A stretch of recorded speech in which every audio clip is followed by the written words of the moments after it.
So hi there, my name is Nens van Alfen. I'm an Associate Professor of Neurology at the Radboud University Medical Center in Nijmegen, the Netherlands. And I'm very thankful to the organizers, one, for pulling this conference off despite all the COVID problems, but two, also that I'm allowed to talk to you about quantitative muscle ultrasound today. So a brief overview of this talk. First, we're going to talk a little about what muscle ultrasound is, for those of you who are not yet familiar with it. Then we're going to look at an overview of the quantification methods, the value in the literature of quantified muscle ultrasound, how quantitative muscle ultrasound compares to, for example, Emg and Mri, commonly used techniques at this point, and finally, a few words on how to implement it in your practice. Basically, muscle ultrasound is a story of 256 shades of gray. And in that respect, in my opinion, much more exciting than the book. So here you have a standard example of a normal muscle shown on the left of this slide, where you see a transverse image of the gastrocnemius and soleus muscle on top, and you see the longitudinal images in the bottom there. In the longitudinal images, you can appreciate the nice fiber directions and some of the small vessels that run in the muscle. Now, if you look to the images on the right, you can see that this muscle, which has been completely denervated in this case, is white, meaning fibrotic, and it's also atrophic. And the whiteness is so intense that not a lot of sound from the ultrasound is getting through to the deeper layers, so you can't see those really well. Well, if you can grasp this basic concept, I'm sure you'll be fine using muscle ultrasound. So what's going on there? Well, here on the left, you see a normal image of the tibialis anterior muscle. And if you aim the ultrasound beam at it, there's a lot of healthy muscle fibers, but not a lot of connective tissue. In this respect, muscle will always be slightly hypoechogenic or dark on ultrasound. And you can easily compare it to, for example, the subcutaneous layer that's overhead. If you look to the image on the lower right, you can see a dystrophic muscle, an FSHD patient in this case. And in this muscle, a lot of healthy muscle fibers are replaced by fibrosis or fat. This will give you a lot of tissue transitions, and that means reflections of the ultrasound beam. And every time something's reflected, it turns up on your screen as a white pixel. So therefore, you get a very white, dense muscle here. And the ultrasound is also caught in the upper layers, so you can't really see through it. That is called attenuation. Now, if we're looking at quantifying muscle ultrasound, there are several ways of doing it, and I think this is the most simple method. It's just making a transverse image, finding a good, solid, recognizable underlying surface, such as the bone in this case. This is biceps brachii and brachialis on the humerus.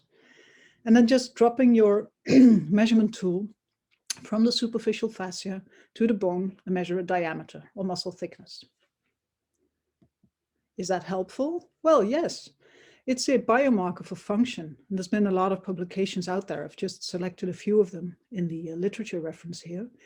But it's been used basically to assess muscle mass and the effects of things like training or electric stimulation, but also of aging, so sarcopenia. You could also use this as a more objective measure of a split hand index in patients with ALS. And that's even been used to discriminate ALS from other disorders. If you do nerve reconstruction or you follow recovery of nerves, you can check the reinnervation status by measuring muscle thickness. And it's very nicely correlated as well with strength. The good thing is also that just by measuring thickness, you can get to know something about the general muscle status. So if someone's in the ICU and the muscles get really thin, that is a sure sign that they've been there for longer and have wasted, so to speak, more. But I think one of the best things of thickness measurements is using them for the ventilatory function or diaphragm ultrasound. And just measuring thickness during inspiration and expiration can detect phrenic neuropathies with very high diagnostic values. And that is really a plus for your patients. So, but there's more. If you want to do a little more than just thickness measurements, you could do cross-sectional area. So you take a transverse slice again, but now you select a region of interest that fills out the muscle in its volume. Of course, it's not a 3D, but this is slightly more robust than just thickness. And You could use it in the same way. So as a biomarker for assessing muscle quality again, during training or stimulation. It's been used in stroke recovery, for example. And just taking out that single rectus femoris, it's better correlated to muscle strength, for example, than just measuring thickness in patients on the ICU or with COPD. And it's also well related to function. For example, they use it in chronic kidney disease to look at functional measure. So that's just thickness, cross-sectional area. So can you get a lot of info by just looking at this ultrasound? Well, yes. And a little more you could do with that by looking at it is gauging the amount of abnormality by looking at the gray values. So how much black or white is in these images. And this is a scale, a grading scale developed by Sidney Heckmat in the 1980s, where you see a normal muscle on the left. It's nice and dark. You can see through it. You can see the underlying bone. You can recognize it as muscle texture. So if there's pathology, the muscle first will become a little more white, shown as grade 2 here, but you can still see through it. You can still see its muscle. And then if it gets worse, the muscle texture will be obliterated and there will be attenuation of that beam. So in the most severe cases, or grade 4, there's a very white muscle that you can't really recognize as such and you can't see through it. Now, what can you do with this Heckmat grading? Just eyeballing the muscle and giving it this grade?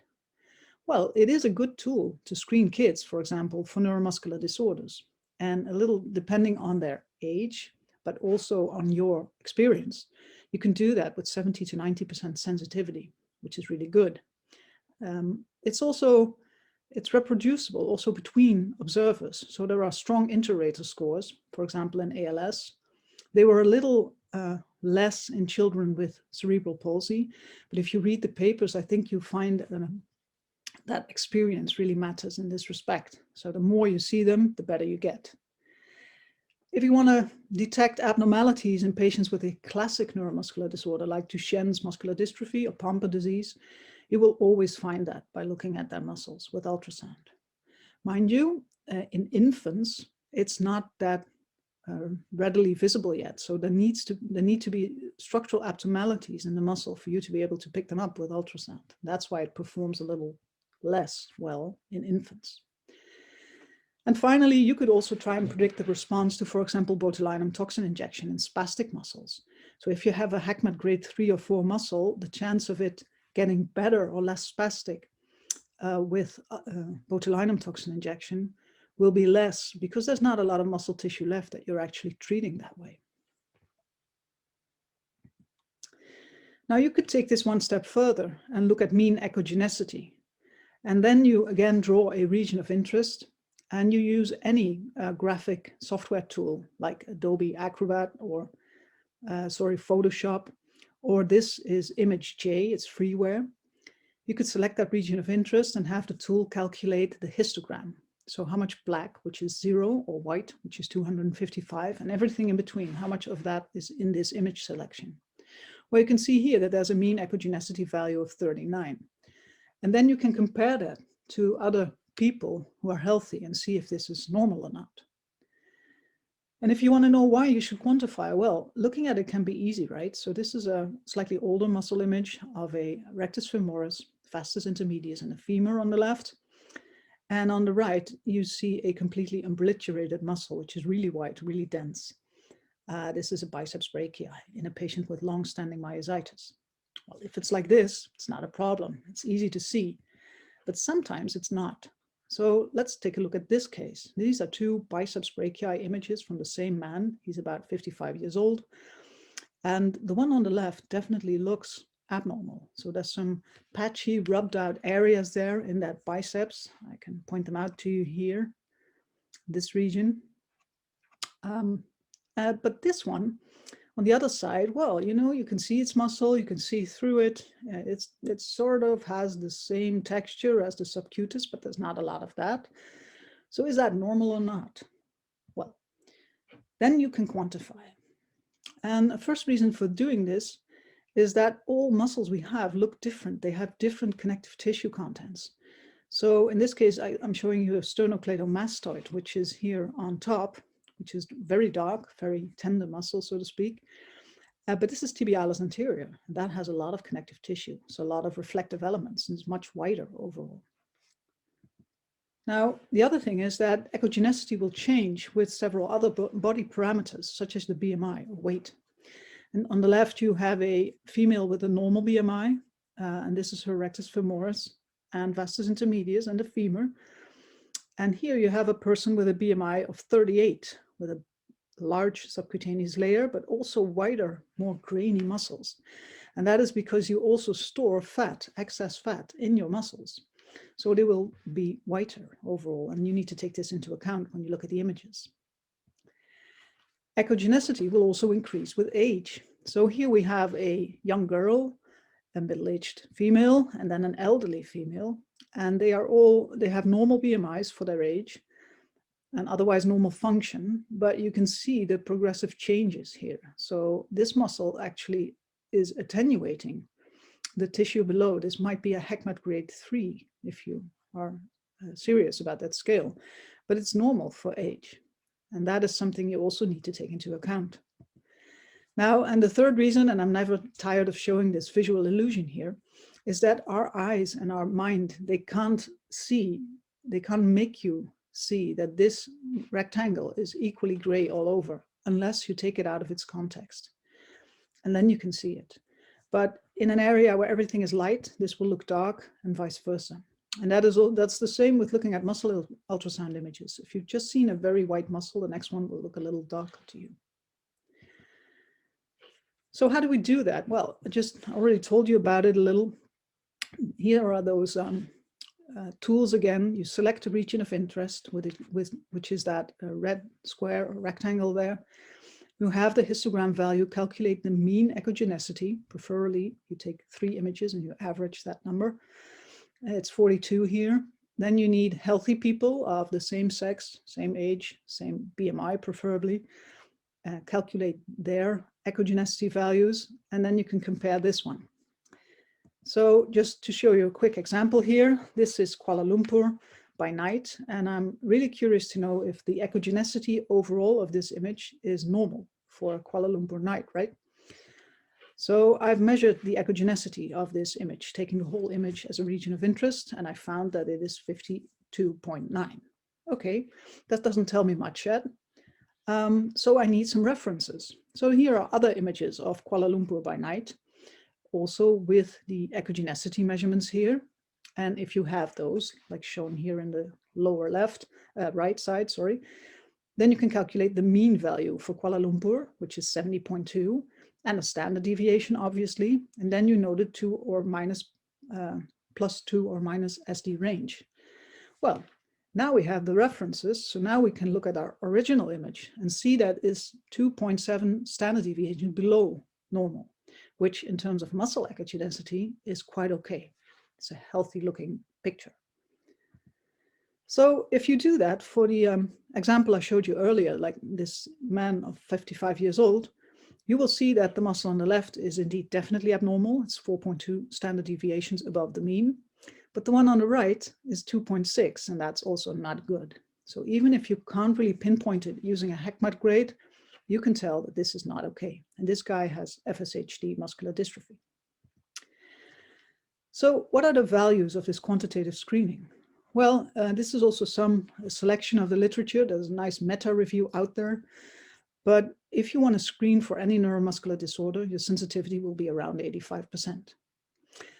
Muscle ultrasound at this point is not yet very specific. If you want to have specificity, you need to go look at patterns of involvement. And there's not a lot of work out there yet that's done that. But it's good for screening overall.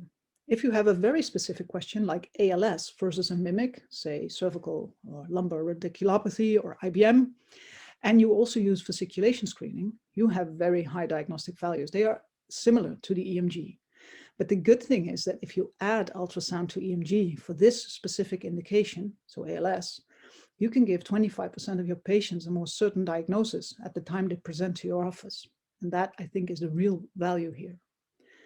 Now, as said before, in classic neuromuscular disorders such as SMA or Duchenne, you will always find it, even at a young age. Vice versa, if you look at this, it's a very complicated patient group, I think, of people with myalgia and exercise intolerance. In that case, muscle ultrasound is not the most sensitive screen to predict the the presence of a neuromuscular disorder, but it's good to exclude it, right? The negative predictive value here is very acceptable. So what else could you do with muscle echogenicity? Well, it's also been found to be a responsive biomarker in Duchenne's or FSHD and SMA. So, and that is good news if you want to do trials for treatment, you know, all these new RNA-based therapies and rehabilitation programs. If you want to monitor change, then you could really use this ultrasound for it. And it's been shown a couple of times already. I think it needs to be incorporated more in the current research projects, as it's such a great friendly tool to just repeat the muscle assessment. The nice thing is you could also predict on the ICU, just measuring rectus femoris echogenicity, you can predict the occurrence of ICU-acquired weakness, which will make you monitor your patient and maybe treat them more early than you would with exercise therapy and glucose control. Now, this muscle echogenicity has a good correlation with strength and better than thickness. And it's also been shown to be a proxy for fat measurements. So if you're interested in metabolic status, this has a high correlation with, for example, a DEXA scan. So is it a valid method? Well, yes. And there's a lot of literature out there already that shows you this. So let's look at some comparative work. Well, here is quantitative muscle ultrasound versus EMG and MRI. If you want to look at ultrasound versus needle EMG, you obviously would need to have a group where you do them both. This is a needle in the flexor carpi ulnaris, by the way. And just a little slide here to show you that it's also very good for needle guidance. So this is a sneak preview because the literature is not yet out there, but we do a lot of muscle ultrasound studies, and sometimes people also get EMG. And we had these 218 screening studies where the patient had ultrasound and needle EMG, usually on the same day, but within a time frame of 2 weeks. In the end, 61% of them turned out to have a neuromuscular disorder, and a lot of them had neuropathies. And in the end, we had 796 pairwise results of 14 different muscles. Now, if you want to know how often they give you the same result, here's the table with the muscles where we had at least 25 samples for. And there seems to be a proximal-distal, proximal-caudal gradient, I should say. So the more cranial you get, the more congruent the results will be. But if you get to the legs, they differ in about 2/3. And it's similar between the Z-scores, so formal visual analysis, and HECMAT grading, so visual scoring. Now, why would this be? Well, most likely it is something to do with this, because here you see that the two techniques really pick up different things. In a neurogenic EMG, you will not often find an abnormal Z-score. So ultrasound doesn't seem to be very sensitive to those neurogenic changes. And if you dive into the data a little bit deeper, you will see that this is mainly in patients who had mild neurogenic changes with, quick collateral reinnervation within a couple of months. If it's severely denervated or it's progressive, you will find it, but not those mild cases. So, this is quite different than from myopathy. You find a lot more abnormalities there, although not even all of them will be abnormal. But the good thing is that these techniques have similar diagnostic capacity. So if you just screen them and use one technique, they will pick up abnormalities in the same amount of people. But if you, like we did in the slides before, dive into the details, you see that they do this by a different method. So basically, they are complementary. Now, let's move on to muscle ultrasound and MRI. If you look at volume measurements like this paper did from a UK group, you can see that with muscle MRI, if you carefully select all these muscles, you can really well determine the volume of that muscle, which is a muscle quality parameter. And there is a good correlation there with just ultrasound one cross-sectional area, 0.8. So that's good to know. If you're going to look at echogenicity and MRI muscle fraction, which this study did. So you see an image on the top left of a healthy rectus femoris that also looks healthy on ultrasound. And in the lower part, you see a completely fatty degenerated rectus femoris with a very abnormal ultrasound. Now, if you plot all these measurements, and the study did, in a graph where MRI is here on the y-axis and ultrasound on the x, you can see that when the z-score is 0 or below, so normal, the muscle MRI fraction will also always be normal. And once the z-score starts increasing, so ultrasound becomes abnormal or more white, you can see the the muscle fraction in the MRI decrease. Funny thing is here, when the muscle fraction for some muscles is 0, there is still progression in ultrasound abnormalities. And this has something to do with texture and fibrotic changes. And that also brings us to the limitations of either technique. So MRI can't see fibrosis. Here you see a normal looking vastus lateralis muscle, and you see the corresponding ultrasound image taken at the same point. There was a marker on the patient, and you can see that it's already slightly hyperechogenic. So the z-score is also abnormal here. This is something to reckon with if you want to do a trial with early onset symptoms, right? Because the MRI might be normal, but the ultrasound is not. It seems better to pick up those early changes. On the other end of the spectrum, though, if you have a completely fully fatty degenerated muscle like this one here, which looks quite similar to the subcutaneous fat layer, muscle ultrasound will again be normal looking in terms of echogenicity because it is the same as the subcutaneous fat layer. So at the other end of the spectrum, MRI is much better at picking up these end stage changes, if that's what you're interested in. Now, so both techniques are suited for muscle volumetrics. Ultrasound will detect fibrosis better and earlier, so the early disease stages, and MRI will show you those late changes. And this is something you can very well use in a trial design.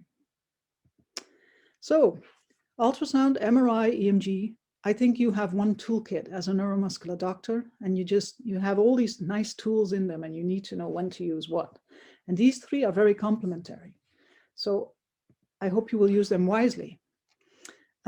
If you want to set it up and you haven't already, well, what do you need? Well, first of all, this is just a very quick overview of how to do this in your practice. You need to have access to an ultrasound machine. You could share it with maybe another department, or you could just buy one if you have the budget for it. There's lots more you can do, by the way, than muscle ultrasound, obviously.